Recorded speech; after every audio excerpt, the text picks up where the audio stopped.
নমস্কাৰ সানি technology YouTube চেনেলৰ দৰ্শকসকলক মই সানি আপোনালোক সকলোকে পুনৰবাৰ স্বাগতম জনাইছো। ৰাতিপুৱাৰ কেইবাটাও গুৰুত্বপূৰ্ণ খবৰ আপোনালোকৰ বাবে যুগুতোৱা হৈছে। গোটেইকেইটা খবৰে আপোনালোকৰ বাবে বহুতেই গুৰুত্বপূৰ্ণ, গতিকে আপোনালোকে ভিডিঅ'টো প্ৰথমৰ পৰা শেষলৈকে চাই থাকক।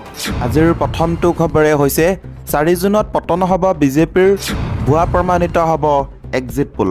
অহাকালি যিহেতু 4 তাৰিখ ইলেকশ্যনৰ ৰিজাল্ট ঘোষণা কৰা হ'ব, 4 জুনত হেনো বিজেপি পতন হ'ব। 4 জুনত পতন হ'ব বিজেপি চৰকাৰ। এক্সিট পোল সম্পূৰ্ণৰূপে ভুৱা প্ৰমাণিত হ'ব। এক্সিট পোলৰ তথ্যক ভুৱা আখ্যা দিলে অৰবিন্দ কেজৰিৱালে। 25টা লোকসভা সমষ্টি থকা ঠাইত বিজেপিক আসন দিয়া হৈছে 33খন। ফলাফলৰ 3 দিন পূৰ্বে কিয় প্ৰকাশ কৰিছে ভুৱা এক্সিট পোল? ভোট গণনাৰ অন্তিম পৰ্যায়লৈ বিৰোধীক গণনা কেন্দ্ৰত উপস্থিত থকাৰ আহ্বান জনাইছে দিল্লীৰ মুখ্যমন্ত্ৰী অৰবিন্দ কেজৰিৱালে।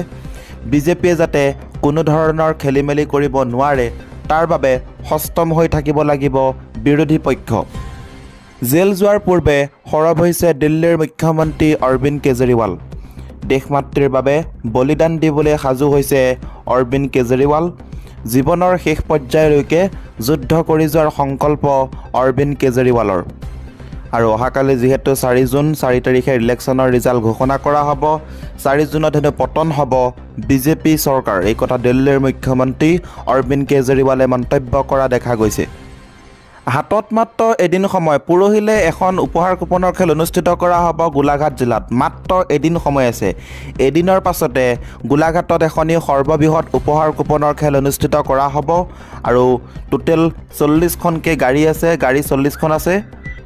এতিয়ালৈকে যদি আপোনালোকে টিকট সংগ্ৰহ কৰা নাই, অতি সোনকালে স্ক্ৰীনত দিয়া ফোন নম্বৰটোত যোগাযোগ কৰি আপুনি টিকট সংগ্ৰহ কৰক। মাত্ৰ এদিন সময় আছে। এদিনৰ পিছতে খেলখন খেলোৱা হ'ব। 5 জুনত খেলখন খেলোৱা হ'ব।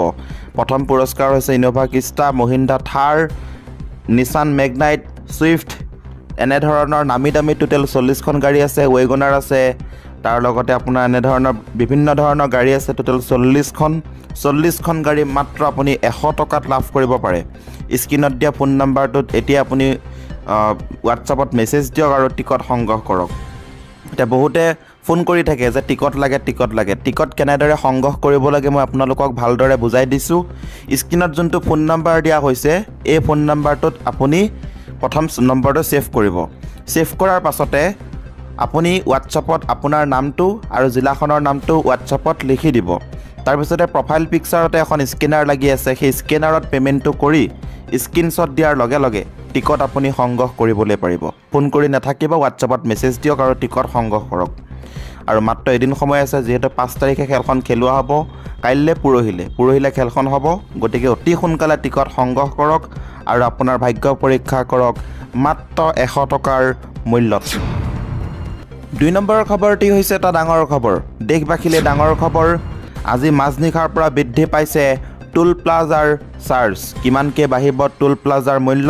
নিৰ্বাচনৰ ফলাফলৰ পূৰ্বে দেশবাসীলৈ ডাঙৰ খবৰ। সোমবাৰৰ পৰা বৃদ্ধি পাব টোল গেটৰ চাৰ্জ। সোমবাৰৰ পৰা সমগ্ৰ দেশতে টোল গেট চাৰ্জ 3.5% বৃদ্ধি পাব। দেশৰ সাধাৰণ নিৰ্বাচনৰ বাবে এপ্ৰিল মাহত বাৰ্ষিক টোল গেটৰ চাৰ্জ বৃদ্ধি স্থগিত ৰখা হৈছিলে। ভাৰতত মুদ্ৰাস্ফীতিৰ লগত সংগতি ৰাখি বছৰি টোল চাৰ্জ সংশোধন কৰা হয়। ঘাইপথ পৰিচালকসকলে সোমবাৰৰ পৰা প্ৰায় 1100টা টোল প্লাজাত 3.3%ৰ পৰা 5%লৈ বৃদ্ধিৰ কথা ঘোষণা কৰিছে। 3 নম্বৰ খবৰটি হৈছে খাম কটা নাই অসমত বানৰ সংহাৰ, মৃতকৰ সংখ্যা 15লৈ বৃদ্ধি। বিপদৰেখাৰ ওপৰেৰে বৈছে 3 নৈৰ পানী। ৰেমালৰ পাছত বৰষুণৰ ফলত অসমত সৃষ্টি হোৱা বান পৰিস্থিতি আজিও ক্ষান্ত হোৱা নাই। বানত মৃত্যু হোৱা লোকৰ সংখ্যা 15 জনলৈ বৃদ্ধি পাইছে। শনিবাৰেও ৰাজ্যত আৰু 3 জন লোকৰ মৃত্যু হয়। গাঁৱৰ পাছত গাঁও বানে উটুৱাই লৈ গৈছে অসমত। ৰাজ্যিক আৰু ৰাষ্ট্ৰীয় দুৰ্যোগ প্ৰশমন বাহিনীয়ে উদ্ধাৰ অভিযান চলাই আছে। শনিবাৰে মানুহৰ উপৰিও 89টা জীৱ জন্তু উদ্ধাৰ কৰা হয়। কিন্তু অসমৰ 3খন গুৰুত্বপূৰ্ণ নদীৰ পানী এতিয়াও বিপদসীমাৰ ওপৰেৰে বৈ আছে। তাত পানীৰ ধাৰ নকমিলে বান পৰিস্থিতিৰ উন্নতি হোৱাৰ সম্ভাৱনা নাই। শুকুৰবাৰলৈকে বানত ক্ষতিগ্ৰস্ত লোকৰ সংখ্যা আছিল 3,50,000। শনিবাৰে 6 লাখৰ সীমা অতিক্ৰম কৰিলে। নগাঁও জিলাত আটাইতকৈ বেছি ক্ষতিগ্ৰস্ত হৈছে। কেৱল তাতেই বানপীড়িত লোকৰ সংখ্যা 1.5-2 লাখৰো অধিক। SDRFৰ পৰিসংখ্যা অনুসৰি ৰাজ্যৰ কমেও 10খন জিলা এতিয়াও বানত ক্ষতিগ্ৰস্ত।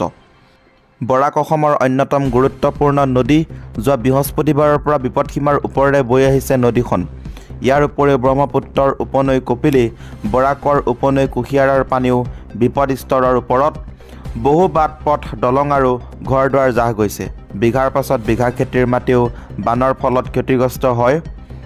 শনিবাৰে অসমত বানপানীৰ ফলত মৃত্যু হোৱা 3জন নতুন লোক কাছাৰ, কৰিমগঞ্জ আৰু হাইলাকান্দি জিলাৰ বাসিন্দা। এই পৰিস্থিতিৰ সৈতে মোকাবিলা কৰিবলৈ দুৰ্যোগ প্ৰশমন বাহিনীৰ সদস্যসকলে দিনে নিশাই উদ্ধাৰ অভিযান চলাই আছে। বহু ঠাইৰ লগত যোগাযোগ হেৰাই গৈছে। ৰেলৰ চলাচলো যথেষ্ট প্ৰভাৱান্বিত হৈছে। বান পৰিস্থিতিৰ সৈতে মোকাবিলা কৰিবলৈ অসম আৰক্ষী আৰু জিলা প্ৰশাসনে গাইডলাইন জাৰি কৰাৰ লগতে কেইবাটাও বাধা আৰোপ কৰিছে। নিশা স্থানীয় লোকৰ চলাচলৰ ক্ষেত্ৰতো নিষেধাজ্ঞা জাৰি কৰা হৈছে। উল্লেখ্য যে যোৱা মঙলবাৰৰ পৰা অসমত ৰেমালৰ প্ৰভাৱত বৰষুণ আৰম্ভ হয়। ৰাজ্যৰ বিভিন্ন প্ৰান্তত প্ৰবলৰ পৰা অতি প্ৰচণ্ড বৰষুণ হয়। সেইবাবেই সৃষ্টি হৈছে বান পৰিস্থিতি।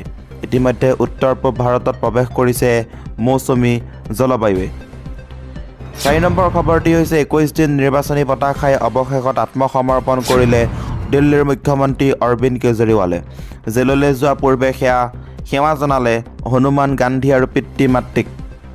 21 দিনীয়া অন্তৱৰ্তীকালীন জামিনৰ ম্যাদ উকলি যোৱাৰ পিছত দেওবাৰে 2 জুন বিয়লি তিহাৰ জেলত আত্মসমৰ্পণ কৰে দিল্লীৰ মুখ্যমন্ত্ৰী তথা আম আদমী পাৰ্টীৰ ৰাষ্ট্ৰীয় আহ্বায়ক অৰবিন্দ কেজৰিৱালে।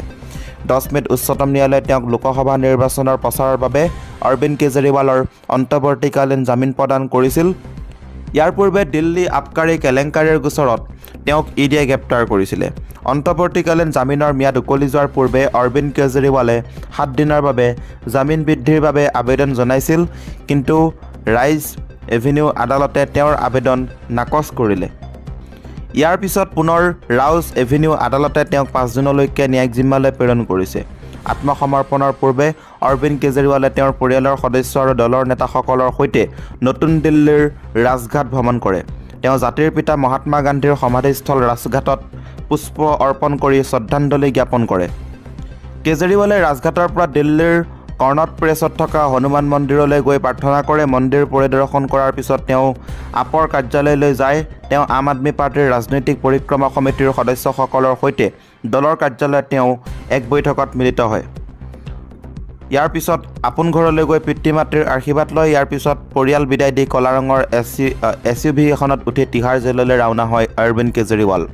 গাড়ীত তেওঁৰ কাষতে বহি থকা দেখা যায় তেওঁ পত্নী সুনীতা কেজৰিৱালক।